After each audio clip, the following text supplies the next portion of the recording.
আমাদের ল্যাব প্র্যাকটিসের প্রথম কোশ্চেনটা হচ্ছে, একজন ইভিল হ্যাকার আমাদের সার্ভার iamreallynotbatman.com কে অ্যাটাক করেছে। এখন আমরা জানতে যাচ্ছি তার আইপি অ্যাড্রেসটা কি হতে পারে।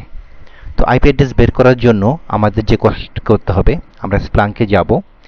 আমাদের যে বট সার্ভারটি আছে, আমরা যেটা ইনস্টল করেছিলাম বটস ভার্সন 1, সো ইন্ডেক্স দিয়ে সেটাকে প্রথমে সিলেক্ট করব। তারপরে আমরা আমাদের সার্ভারের নামটা এখানে ইনপুট করব, অর্থাৎ iamreallynotbatman.com। এটা দিয়ে আমরা সার্চ ফিল্ডে যাব আর টাইম পিকারে আমরা অল টাইম সিলেক্ট করব।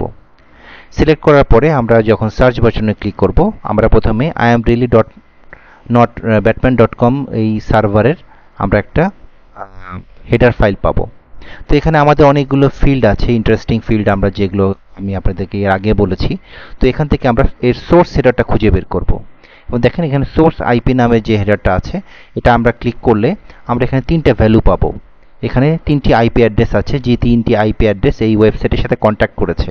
এবং দেখেন এখানে এদের ভ্যালুর সাথে কাউন্ট নাম্বারটা দেওয়া আছে, মানে কত হাজারবার তারা এখানে সার্চ করেছে। সো দেখা যাচ্ছে এই আইপিটা, প্রথম যে আইপি 40.80.148.42, তারা 34,967 বার কাউন্ট করেছে, এবং দ্য হাইয়েস্ট পসিবল। সো আমরা ধরে নিতে পারছি এটাই হয়তো সেই হ্যাকার যে আমাদেরকে রেকগনাইজেস করছে। এটা ছাড়াও আমাদের আরও পদ্ধতি আছে।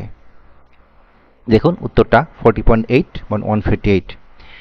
আমরা মনে করেন কমান্ড লাইনের মাধ্যমে আমরা যদি কাজটা করতে চাই, তাহলে আমরা কিভাবে কাজ করব। প্রথমে আমরা আগের মতোই ইন্ডেক্স ডট দিয়ে আমরা আমাদের ওয়েবসাইটের নাম লিখছি। এবার আমরা টেবিল আইডি ক্রিয়েট করে আমরা একটা সোর্স আইপি হেডারের একটা টেবিল আইডি ক্লিক করছি। তো দেখুন আমরা টেবিল দিয়ে সোর্স আইপি দিচ্ছি।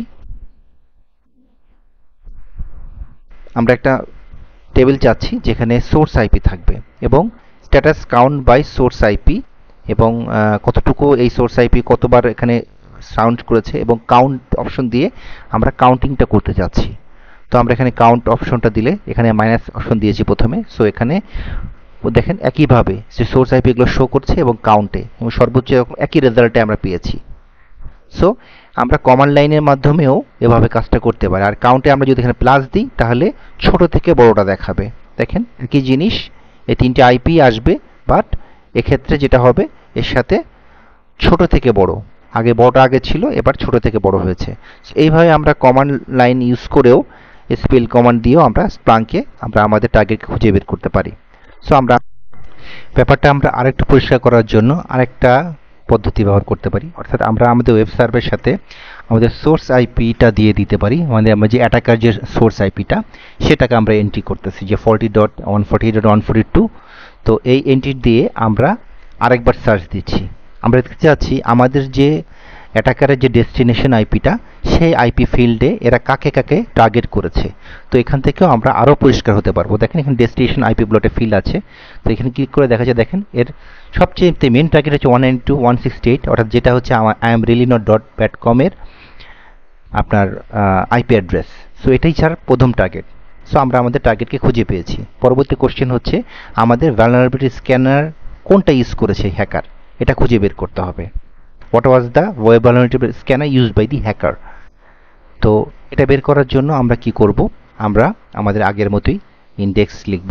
ইন্ডেক্স দিয়ে আমাদের যে সার্ভারটা সেটার নাম লিখলাম, আমাদের ওয়েব সার্ভারের নাম লিখলাম, সাথে স্ক্যান কমান্ড লিখে দিলাম। স্ক্যান কমান্ড লিখে দেওয়ার পরে সে আরেকটি ডাটাবেস বের করবে। এখান থেকে আমরা এই যে আমাদের সার্চ ফিল্ড, যেটা যে ইন্টারেস্টিং ফিল্ড, এখান থেকে আমরা খুঁজে বের করব এর অ্যালার্ট সিগনেচারটা। এই অ্যালার্ট সিগনেচারে আমরা যদি ক্লিক করি, তো এখানে দেখেন এখানে তার ভ্যালুজগুলো দেখা যাচ্ছে যে কারা কারা এখানে অ্যালার্ট সিগনেচার গেছেন। দেখেন স্ক্যান করছে অ্যাকুনেটিক্স। তো অ্যাকুনেটিক্স এবং ফ্রি এডিশন, এবং scan Windows scan detected. So Acunetix স্ক্যানারটা মূলত এখানে ইউজ করেছে। আপনারা যারা সাইবার সিকিউরিটিতে কাজ করেন, আপনারা অনেকে হয়তো অ্যাকুনেটিক্স ইউজ করেছেন। সুতরাং কোশ্চেনের উত্তর অ্যাকুনেটিক্স। খুব সহজেই আমরা জিনিসটা বের করে ফেলতে পারলাম। এর পরবর্তী প্রশ্নটা হচ্ছে আমরা এখানে কি কন্টেন্ট ম্যানেজমেন্ট সফটওয়্যারটা ইউজ করছি। তো কন্টেন্ট ম্যানেজমেন্ট সফটওয়্যারটা কি ব্যবহার করছি, মানে আমাদের সার্ভারে, এটা এখনও আমাদের খুঁজে বের করতে হবে। তো চলেন আমরা একটু খুঁজে বের করে দেখি আমাদের কি কন্টেন্ট ম্যানেজমেন্ট সফটওয়্যার ইউজ করা হচ্ছে।